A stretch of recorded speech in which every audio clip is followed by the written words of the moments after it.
आपको अपने प्रभु का विधान बताते हैं थोड़ा सा।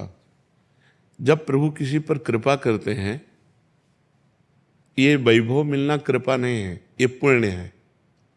पुण्य से एक घोर पापी को भी देखो, पाप करके भी उनका कोई पुण्य है जिससे वो सुकृत पूर्व के सुकृतवश चल रहे हैं, नया पाप है। ये वैभव बढ़ना या यश बढ़ना ये भगवान की कृपा नहीं मानी जाती। भगवान की कृपा मानी जाती है अंदर का चिंतन बदलना, जिससे आपके अनंत जन्मों के संस्कार भस्म होकर और अगला जो है वो बड़ा उत्तम होगा। अंदर के चिंतन से होता है, बाहर से कुछ नहीं होता। महत्व अंदर का चिंतन। अच्छा, अंदर का चिंतन हम लोगों का स्वभाव बन गया बहिर्मुखी। बहिर्मुखी मतलब बाहर, बाहर यश कीर्ति लाभ विजय, इससे हमको सुख मिलता है। अंदर से कोई मतलब नहीं रखता कोई विरला ही अंदर से। अब क्या होता है, भगवान जब कृपा करते हैं तो संत समागम देते हैं, फिर दूसरी जब कृपा होती तो विपरीतता देते हैं, और फिर अंदर से एक रास्ता देते हैं। ये मेरा रास्ता है, ये परम शांति का रास्ता है, ये शांति का रास्ता नहीं। भगवान वो रास्ता देते हैं और जीव को अपने पास बुला लेते हैं। बिना प्रतिकूलता के संसार का राग नष्ट नहीं होता। किसी को भी वैराग्य होता है तो संसार की प्रतिकूलता देखकर वैराग्य होता है। सब कुछ हमारे अनुकूल है तो हम आनंदित होकर उसका भोग करते हैं। जब हमारे ऊपर प्रतिकूलता आती है तब ठेस पहुंचती है कि इतना झूठा संसार, तो अंदर से भगवान रास्ता देते हैं। ये सही है। भगवान बिना प्रतिकूलता के इस संसार को छुड़ाने का कोई भी औषधि नहीं रखी। आज तक जितने बड़े महापुरुष हुए हैं, जिनका जीवन बदला है, उनको प्रतिकूलता का दर्शन करके बदला है। तो कभी प्रतिकूलता आए तो उस समय आनंदित हो कि मेरे ऊपर अब भगवान की कृपा हो रही है, कि मुझे सतमार्ग में चलने की प्रेरणा मिल रही है। अगर सतमार्ग छूटा हो, ये सब तो एक सेकंड के लिए आप विचार कीजिए। अब अपना सुधार कर लो, अपने जीवन को सत्य में ले आओ, तो अगला जो होगा वो बहुत जोर का होगा। चाहे जन्म हो तो श्रीवान कुलवान धनवान वैभव संपन्न ऐसे, और भक्ति की अनुकूलता, भक्ति की अनुकूलता। खास बात श्रीवान धनवान कुलवान नहीं, खास बात भक्ति की अनुकूलता। अगर इस जन्म में भगवत प्राप्ति नहीं हुई तो भगवान श्री कृष्ण ने गीता में कहा है कि मेरे भक्त का नाश नहीं होता।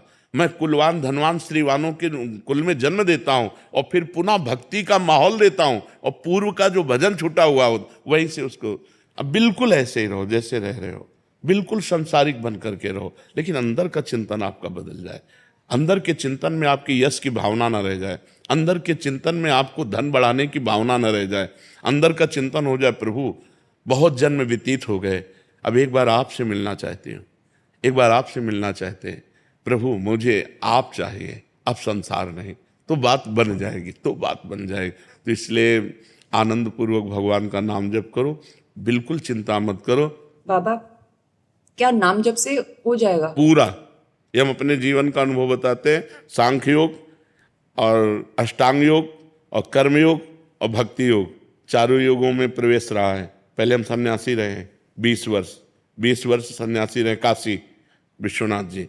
तो हम सांख्य योग, अष्टांग योग, जो अष्टांग योग है ना, अष्टांग योग कर्मयोग, इन तीनों को अच्छी प्रकार जान करके और फिर भक्ति योग में आए हैं। स्वयं भगवान शंकर से बढ़कर कोई ज्ञानी तो नहीं ना, सनकादि से बढ़कर कोई ज्ञानी नहीं। वो हरिशरणम सनकादि हर समय जपते रहते हैं। भगवान शिव राम राम राम राम राम राम जपते रहते हैं। हम वृंदावनवासी प्रिया प्रीतम के उपासी, तो जो राम में राह है वही राह है, जो धा है ये रस देने वाली वस्तु है। तो हम राधा राधा राधा राधा, मतलब आप ये समझो कि हमारी इतनी तार्किक बुद्धि रही, हमारी श्रद्धालु बुद्धि नहीं रही।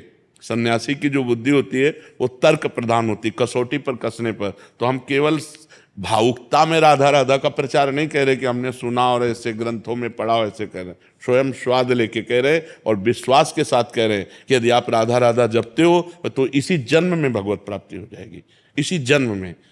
जैसे किसी से कहा जाए कि तुम सत्य बोलो, मंदिर में चढ़ के बोलो, तो हम मंदिर में नहीं, हम वृंदावन में बैठे हैं। करोड़ों मंदिर इसकी समानता नहीं कर सकते, भगवान का परम धाम है। अगर राधा राधा नाम चल रहा है तो इसी जन्म में भगवत प्राप्ति हो जाएगी। हमारी आखिरी श्वास यदि राधा, तो मुझे श्री जी की प्राप्ति, भगवान की प्राप्ति हो जाएगी। इसमें कोई संशय नहीं, और किसी साधनों की कोई आवश्यकता नहीं। आप केवल अंदर ही अंदर चलाइए।